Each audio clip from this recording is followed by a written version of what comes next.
ಸ್ವಲ್ಪ ಜೋರ ಒಂದು ನಿಮಿಷ ಕೇಳ್ಬೋದು.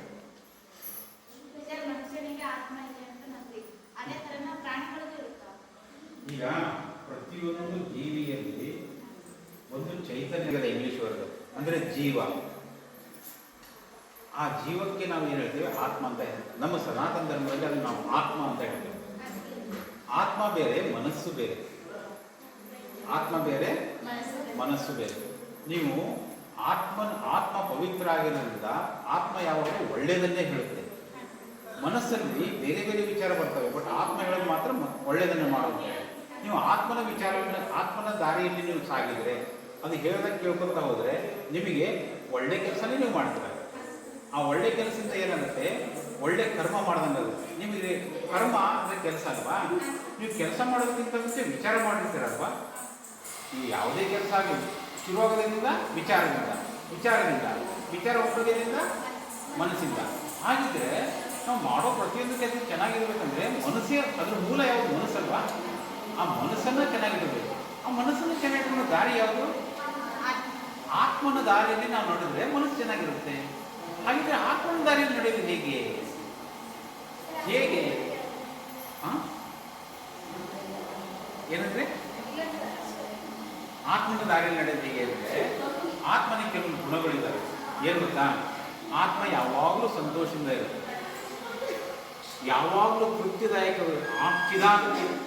ಸಚ್ಚಿತ್ತಾನಂದ ಅಂತ ಹೇಳ್ತಾರೆ. ಅಂದರೆ ಯಾವಾಗಲೂ ಸಂತೋಷದಿಂದ ಇರೋದು, ಯಾವಾಗಲೂ ಸಂತೋಷದಿಂದ ಇರೋದು. ಆಮೇಲೆ ಆತ್ಮನಲ್ಲಿ ದಯೆ ಇರುತ್ತೆ, ಯಾರ ಬಗ್ಗೆನಾದ್ರೂ ಆಗಲಿ ದಯೆ ಇರುತ್ತೆ ಅಲ್ವಾ? ಆಮೇಲೆ ಅದು ಪರಮಶಕ್ತಿ, ಅದು. ಆಮೇಲೆ ಅದು ಸತ್ಯ, ಅಂದರೆ ಯಾರಿಗೂ ಅದು ತೊಂದರೆ ಮಾಡೋದಿಲ್ಲ. ಹೀಗೆ ಒಳ್ಳೊಳ್ಳೆಯ ಗುಣಗಳು ಆತ್ಮನಲ್ಲಿದ್ದಾವೆ. ಪರಮಾತ್ಮನ ಅಂಶನೇ ಆತ್ಮ ಅಲ್ವಾ? ಹಾಗಿದ್ರೆ ಪರಮಾತ್ಮದಲ್ಲಿರುವ ಗುಣ ಯಾವುದು? ಒಳ್ಳೆಯ ಗುಣಗಳು. ಯಾರು ತೊಂದರೆ ಮಾಡದೇ ಇರೋದು, ಯಾರ ಬಗ್ಗೆ ಕೆಟ್ಟದ್ದನ್ನು ಯೋಚನೆ ಮಾಡದೇ ಇರೋದು, ಎಲ್ಲರ ಬಗ್ಗೆ ದಯೆ ಇರೋದು, ಹೀಗೆ ಪ್ರತಿಯೊಂದು ಒಳ್ಳೆಯ ಗುಣಗಳನ್ನು ನಾವು ಪರಮಾತ್ಮನಲ್ಲಿ ಕಾಣ್ತೇವೆ. ಪರಮಾತ್ಮನ ಅಂಶ ಆತ್ಮ. ಸೊ ಆತ್ಮದಲ್ಲಿ ಒಳ್ಳೆಯ ಗುಣಗಳೇ ಇದೆ. ಹಾಗಿದ್ರೆ ಆತ್ಮನ ಮಾತುಗಳನ್ನು ಕೇಳಿ ಅದರಂತೆ ನಾವು ಮನಸ್ಸನ್ನು ಅದರ ಕಡೆನೇ ತಿರುಗಿಸಿದರೆ ನಾವು ಒಳ್ಳೆಯದನ್ನೇ ಮಾಡ್ಕೊತಾ ಹೋಗ್ತೇವೆ. ಅದರಿಂದ ನಮಗೆ ಒಳ್ಳೆಯದಾಗ್ತಾ ಹೋಗುತ್ತೆ. ನೀವು ಕೇಳಿದ ಪ್ರಶ್ನೆ ಪ್ರಾಣಿಗಳಲ್ಲೂ ಇದೆ, ಪ್ರತಿಯೊಬ್ಬರಲ್ಲೂ ಇದೆ. ಮನುಷ್ಯನಲ್ಲಿ ಏನಾಗುತ್ತೆ ಗೊತ್ತಾ? ಮನುಷ್ಯನಲ್ಲಿ ನಮಗೆ ಮಾತಾಡೋದಕ್ಕೆ ಬಾಯಿ ಇದೆ. ನಾವೇನು ಮಾಡ್ತೇವೆ? ನಮ್ಮ ಮನಸ್ಸಿನಲ್ಲಿ ಹುಟ್ಟುವ ಪ್ರತಿಯೊಂದು ಭಾವನೆಯನ್ನು ನಾವು ಬಾಯಿಂದ ಹೇಳ್ತೇವೆ, ಇನ್ನೊಬ್ಬರು ಹೇಳ್ತೇನೆ ನಾವು ಕೇಳ್ತೇವೆ ಅಲ್ವಾ? ನಮಗೆ ಇಂದ್ರಿಯಗಳು ಇದ್ದಾವೆ, ಜ್ಞಾನೇಂದ್ರಿಯಗಳು ಅಂತ ಹೇಳಿ. ಅದರಿಂದ ನಾವೇನು ಮಾಡ್ತೇವೆ? ಹೊರಗಡೆ ಬರತಕ್ಕಂಥ ಒಂದು ವಿಚಾರಗಳನ್ನು ನಾವು ತಿಳ್ಕೊತೀವಿ. ಪ್ರಾಣಿಗಳಿಗೆ ಇಂದ್ರಿಯಗಳು ಇದ್ದಾವೆ, ಅವನು ತಿಳ್ಕೊತವೆ.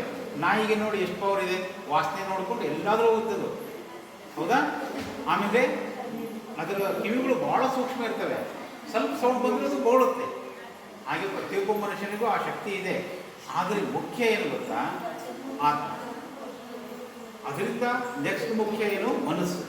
ಆ ಮನಸ್ಸನ್ನು ನಾವು ಚೆನ್ನಾಗಿಟ್ಕೊಂಡ್ರೆ ನಾವು ಮಾಡೋ ಪ್ರತಿಯೊಂದು ಕೆಲಸನೂ ಪೂಜೆ ಟೈಪ್ ಆಗುತ್ತೆ ಅಂತ ಶ್ರೀಕೃಷ್ಣ ಪರಮಾತ್ಮ ಹೇಳ್ತಾರೆ. ಅರ್ಥಾಯ್ತಾ? ಹಾಗಿದ್ರೆ ಮನಸ್ಸು ಬಹಳ ಮುಖ್ಯ. ಅದರಿಂದ ನೀವು ಏನು ಬೇಕಾದರೂ ಆಗುತ್ತೆ. ಒಳ್ಳೆ ಕೆಲಸಗಳನ್ನು ಮಾಡ್ತಾ ಹೋಗಬೇಕು ಅಂತ ಶಾಸ್ತ್ರಗಳು, ಧರ್ಮಗಳು ಹೇಳ್ತಾರೆ. ಅರ್ಥಾಯ್ತಾ? ಮತ್ತೇನಾದ್ರು ಕ್ವಶನ್ ಹೇಳ್ತಾನ? ಇಲ್ವಾ? ಸರಿ.